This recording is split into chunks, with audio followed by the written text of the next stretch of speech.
Okay, hello everyone. Now today, children, in this session we are going to discuss about the change of phases. हम लोग बात करने वाले हैं किसकी change of phases की. ये वाला जो टॉपिक है we have discussed, but once again before moving further, let us discuss it properly. Let us discuss it nicely, so because it is very important for the further studies. So we have studied about the change of phases. Change of phases means के changing of from one state to another, means के solid से liquid में convert होना, liquid से gaseous form में convert होना, gas से फिर again solid में convert होना, and this is called the change of phases.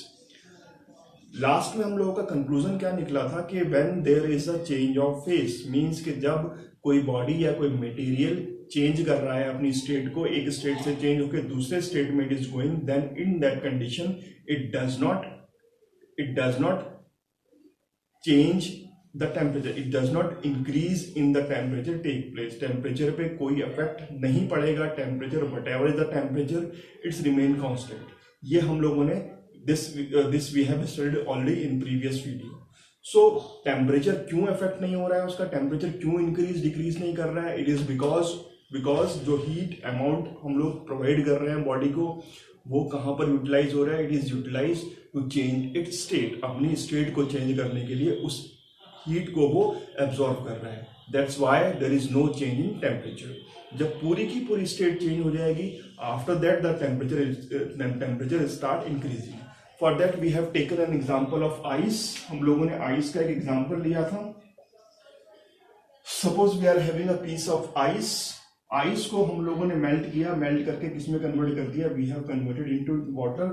और वाटर के बाद इसको हमने किसमें कन्वर्ट कर दिया? We have converted this into vapour. Vapour में हम लोगों ने इसको कन्वर्ट कर दिया. सपोज आइस का जो टेम्परेचर है यहाँ पर कितना है? 0 डिग्री सेल्सियस है. ओके, ऑब्वियसली जब स्टेट चेंज होगा तो वाटर पहले 0 डिग्री वाटर में कन्वर्ट होगा. वाटर का टेम्परेचर ही पहले 0 डिग्री कन्वर्ट होगा. उसके बाद क्या होगा कि धीरे धीरे करके टेम्परेचर 100 डिग्री में चला जाएगा and then it's vapour start going up. उसके बाद क्या होगा? उसके वेपर्स निकलने स्टार्ट हो जाएंगे. सो ड्यूरिंग दिस, जब आइस कन्वर्ट हो रहा है किसमें? वाटर में. तो during this process there is no increase in temperature. Temperature increase नहीं करेगा. 0 डिग्री आइस है, जब तक पूरी आइस मेल्ट नहीं होगी तब तक टेम्परेचर 0 डिग्री ही रहेगा. ओके, सो सबसे पहले क्या होगा? 0 डिग्री आइस 0 डिग्री वाटर में कन्वर्ट हो जाएगी.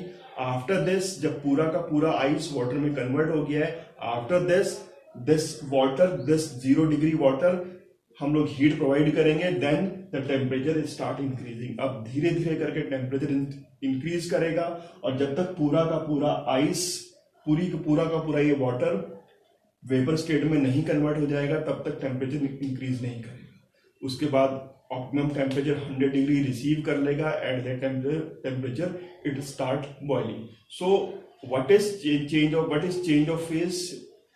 चेंज ऑफ फेज क्या है? एक स्टेट से दूसरे स्टेट में बॉडी जा रही है, तो during this the temperature does not change. जो भी ये स्टेट चेंज हो रहे हैं, it's take place at a constant temperature. So that means the heat which we are providing is utilise for changing the state. जो heat हम लोग provide कर रहे हैं ये कहां पर यूटिलाइज हो रही है? It is utilising for changing the state. अपने स्टेट को चेंज करने के लिए बॉडी जो है उस हीट को यूटिलाइज कर रही है. So from here we come to the conclusion के जो हीट हमने प्रोवाइड करी it's directly depends on the mass of the body. जो बॉडी का मास है उसके ऊपर डिपेंड करेगी. ओके, कैसे डिपेंड करेगी? जितना ज्यादा मास होगा उतनी ज्यादा हमें हीट प्रोवाइड करनी पड़ेगी. ओके, उतनी ज्यादा हीट प्रोवाइड करनी पड़ेगी to make them change in state. उसकी स्टेट को चेंज करवाने के लिए हमें उतनी ज्यादा उसको हीट प्रोवाइड करनी पड़ेगी. So from there we can say कि जो Q है, दैट मीन्स जो Q है it is directly proportional to M. It is directly proportional to mass. जितना ज्यादा मास होगा उतना ही ज्यादा आप उसको हीट प्रोवाइड करेंगे. सो यहां से प्रोपोर्शनलिटी के साइन को हटा दो and you can use an constant and then constant use here is L.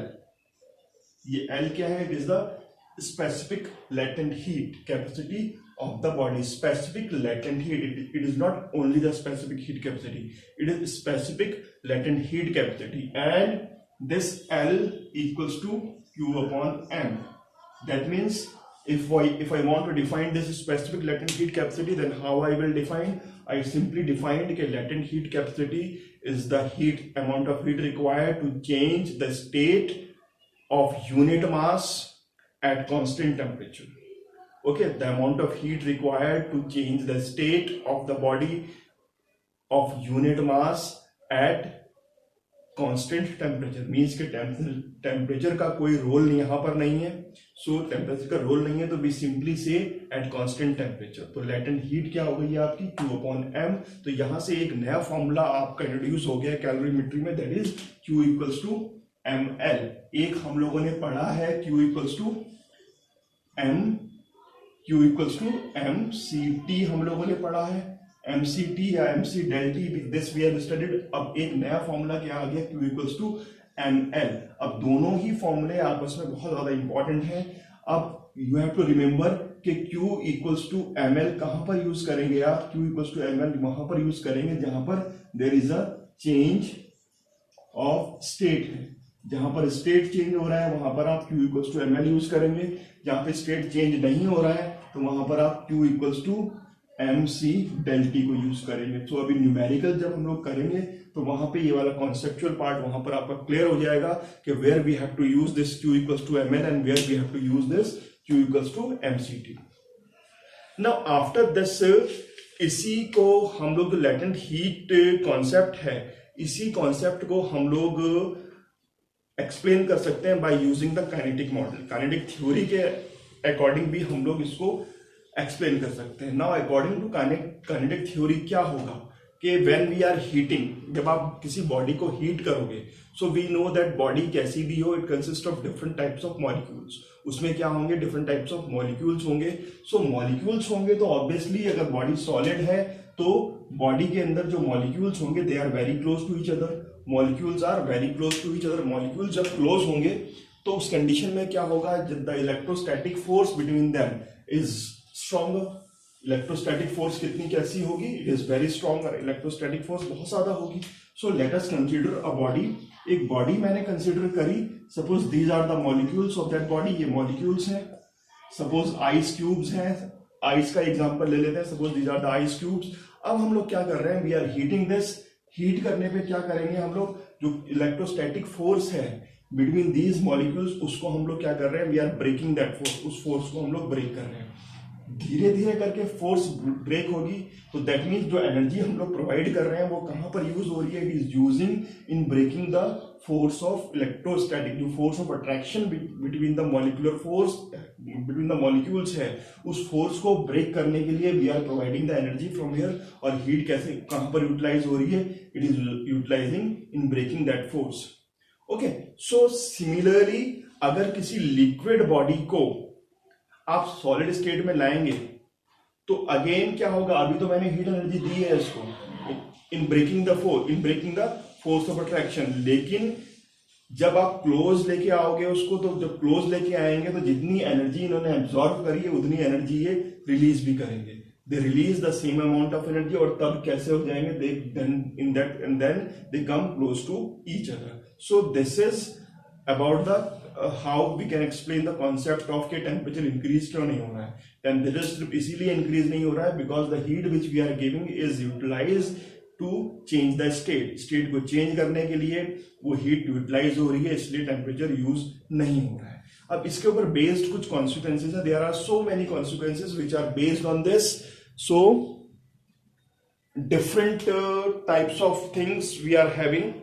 Say in cold countries, water in the lakes and ponds does not freeze at all. Once drinks get cooled more quickly by adding piece of ice than ice cold water. Snow on mountains does not melt all at once. जो mountains पे snow है एकदम से पूरी की पूरी melt नहीं कर रही है. क्यों मेल्ट नहीं कर रही है? क्योंकि एटमॉस्फेयर से उसको इतनी हीट नहीं प्रोवाइड हो रही है. बिकॉज जब हम लोग उसको हीट प्रोवाइड करेंगे, लेटेंट हीट प्रोवाइड करेंगे, ओनली इन दैट कंडीशन जो स्टेट है आइस की वो लिक्विड स्टेट में कन्वर्ट होगी. तो एटमॉस्फेयर से उसको अमाउंट ऑफ हीट कैसे मिल रही है? धीरे धीरे करके मिल रही है, स्लोली करके मिल रही है. So that's why it is melting slowly.